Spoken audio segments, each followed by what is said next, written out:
नमस्कार दोस्तों, स्वागत है आपका केटी वॉइस स्टोरीज में। दोस्तों, हमारी आज की कहानी है बेहोशी में पिता ने अपनी इकलौती बेटी की शादी करवा दी ड्राइवर से। लेकिन क्यों?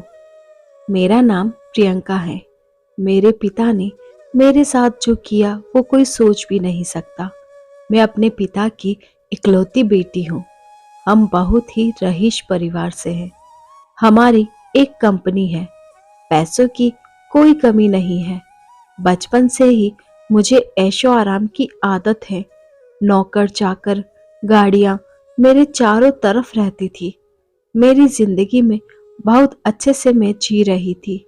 लेकिन उस एक दिन ने मेरी जिंदगी बदल दी।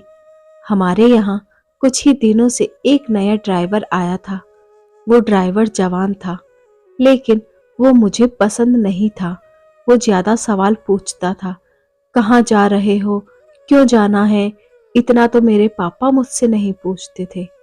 एक दिन जब उस ड्राइवर ने हद कर दी तो मैंने उसे एक तमाचा मार दिया और उसे नौकरी से निकाल दिया। मैंने पापा को यह बताना जरूरी नहीं समझा, क्योंकि हमारे यहाँ ड्राइवर की कमी नहीं थी। लेकिन मुझे नहीं पता था कि मेरे साथ यह होने वाला है। एक दिन सुबह जब मैं उठी तो मेरे कमरे में वो ड्राइवर था। वो ड्राइवर मेरे कमरे में इतनी सिक्योरिटी के बीच कैसे आ गया, मुझे पता ही नहीं था। शायद मैंने उसे मारा था। इस बात का बदला उसे लेना था। मैंने कहा कि तुम यहाँ क्या कर रहे हो? वो बोला कि मैं तुम्हारा पति हूँ। कल रात को तुम्हारे पिता ने मेरी शादी तुमसे करवा दी है। मैंने कहा कि तुम पागल हो? मेरे पिता तुमसे शादी करवाएंगे? और शादी हो गई, मुझे पता भी नहीं चला। फिर उसने कहा कि मुझे पता था कि तुम यह बात नहीं मानोगी, इसीलिए मैं तुम्हें तस्वीरें दिखाता हूँ। उसने अपने मोबाइल में हमारी शादी की तस्वीरें दिखाई। वो सच बोल रहा था। मैं उसके साथ मंडप पर बैठी थी। मुझे होश नहीं था और मेरे पिता भी मेरा कन्यादान करते उस तस्वीर में थे। मुझे उस तस्वीर को देखकर भरोसा नहीं हुआ कि मेरे पिता मुझे इतना प्यार करते थे। वो मेरी शादी बेहोशी में मेरी मर्जी के बिना एक ड्राइवर से करवा सकते हैं। मैं उसी समय अपने पिता के पास गई। पापा को कहा कि पापा, यह सब क्या है? यह कोई नाटक है? यह ड्राइवर के साथ आपने मेरी शादी करवा दी, वो भी मुझे बेहोश करके। आप ऐसा कैसे कर सकते हैं? पापा ने कहा कि वो मजबूर है। मैंने कहा मजबूर? हम मजबूर हैं? इतने बड़े होने के बाद भी इसकी क्या औकात है? हम इसके आगे कैसे मजबूर हो सकते हैं? वो बोला कि जुबान संभाल कर बात करो। अब मैं तुम्हारा पति हूं। मैंने बोला, अब मैं इस शादी को नहीं मानती। यह कैसी शादी? यह मेरी मर्जी के खिलाफ है। वो बोला कि मर्जी तुम्हारे बाप की थी, जो इस तस्वीर में साफ दिखाई दे रहा है।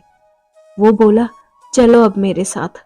मैंने कहा, चलो कहाँ? यह मेरा घर है। वो बोला, नहीं, तुम मेरी पत्नी हो और अब तुम मेरे साथ रहोगी। अगर नहीं मानी तो यह तस्वीर मीडिया में जाएगी। मेरे पिता चुपचाप खड़े होकर यह तमाशा देख रहे थे। उसने मेरा हाथ जोर से पकड़ा और खींचकर ले जाने लगा। इतनी सारी सिक्योरिटी, लेकिन कोई उसे नहीं रोक रहा था। मेरे पिता भी जैसे भूत बन गए थे। पर क्यों? मैं रो रही थी और वो मेरा हाथ खींचकर मुझे ले जाता रहा। मुझे नहीं पता था कि उनकी क्या मजबूरी थी, पर इन सब के बीच मेरी जिंदगी के साथ बहुत बड़ा मजाक हो रहा था। वो मुझे अपने घर में ले गया। घर नहीं, पिंजरा था। एक छोटा सा कमरा। बाथरूम के लिए भी कमरे के बाहर जाना पड़ता था। उसने मुझे कहा कि यही अब मेरा घर है, यहीं पर रहना है और खाना है। पास में भी बहुत सारे कमरे थे, उनमें भी लोग रहते थे। मैं ऐसी जगह आ जाऊंगी, मुझे पता नहीं था। उसने कमरे में खाने का सामान रखा और कहा कि भूख लगी है खाना बनाओ। एक थप्पड़ का बदला वो इस तरह लेगा, मुझे पता नहीं था। मैंने कहा, मुझे खाना बनाना नहीं आता।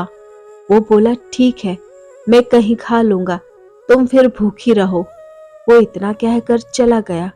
मैंने सोचा था कि मैं भाग जाऊं, लेकिन फिर सोचा, कहाँ जाऊंगी?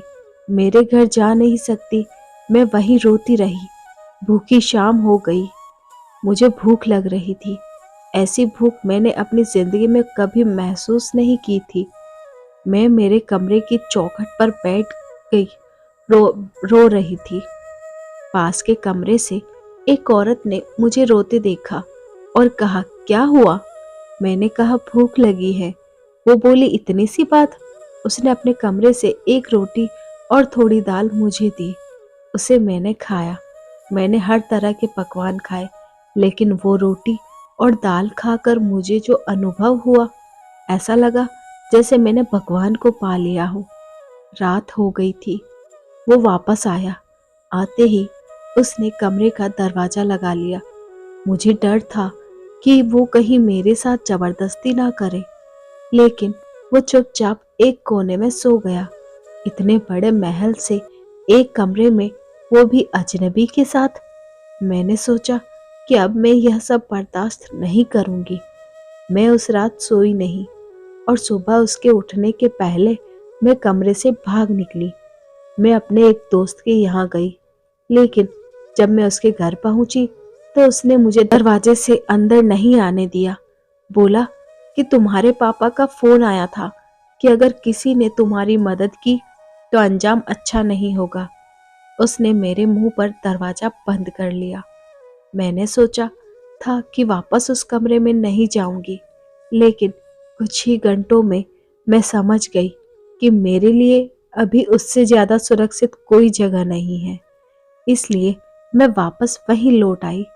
मुझे वापस देखकर वो बोला, क्यों आ गई? तुम्हें मुझसे कोई बचा नहीं सकता। मैंने अपने आप को इतना मजबूर पहले कभी महसूस नहीं किया। मैं इसी तरह से वहां अपना जीवन काट रही थी। मुझे वहां रहते अब 10 दिन हो गए थे। खाना मैं बना नहीं पाती थी। जैसा भी बनता मैं खाती थी। फिर एक दिन मैं चक्कर खाकर गिर गई और जब मुझे होश आया तो मैं अपने पिता के घर थी। सामने मेरे पापा थे। उन्हें देखकर ही मुझे गुस्सा आ गया। मैंने कहा, आप मुझे यहाँ क्यों ले आए? मुझे वहीं मरने क्यों नहीं दिया? उस कमरे में वो ड्राइवर भी था। पापा बोले, बेटा, मैंने तुझे कितना समझाया, लेकिन तू नहीं मानी, तो आखिरकार मुझे यह तरीका अपनाना पड़ा।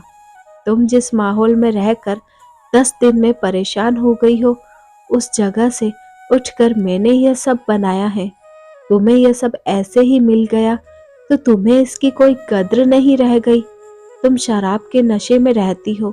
हमारे घर जो काम करते हैं तुम उन्हें इंसान ही नहीं समझती हो। कितने लोगों को तुमने मुझसे छिपाकर नौकरी से निकाल दिया। तुम्हें पता है नौकरी क्या होती है, कैसे परिवार चलता है? शायद तुम इन 10 दिनों में कुछ सीख पाई होंगी। यह ड्राइवर नहीं, अरुण है, मेरे दोस्त और बिजनेसमैन रमन का लड़का। यह तुमसे शादी करना चाहता था। मैंने ही इसे कहा था कि तुम पहले उसे जान लो। तुम्हें उसने फॉलो किया तो वो समझ गया कि तुम गलत रास्ते पर हो। इसलिए हम दोनों ने मिलकर यह नाटक किया ताकि तुम्हारी आंखें खुल सके। जिस रात तुम्हारी शादी करवाई थी, उस रात भी तुम नशे में घर आई थी। पैसे और जिंदगी की कद्र करो। सबके नसीब में यह नहीं होता है। यह सब मेरे लिए था, मुझे सिखाने के लिए। और सच में इन सब से मेरी आंखें खुल गई। मैं एक नई इंसान ही बन गई। अरुण ने भी मेरा फायदा उठाने की कोशिश नहीं की। मुझे पता चल गया था कि वो मुझसे कितना प्यार करता है। पिता की यह सीख मुझे एक नया इंसान बना गई। धन्यवाद दोस्तों। आई होप आपको ये कहानी पसंद आई होगी। ऐसी और कहानियाँ सुनने के लिए हमारे चैनल को लाइक, शेयर और सब्सक्राइब जरूर करें और बेल आइकन को प्रेस करें ताकि न्यू स्टोरीज का नोटिफिकेशन आपको मिल सके। Thanks for watching.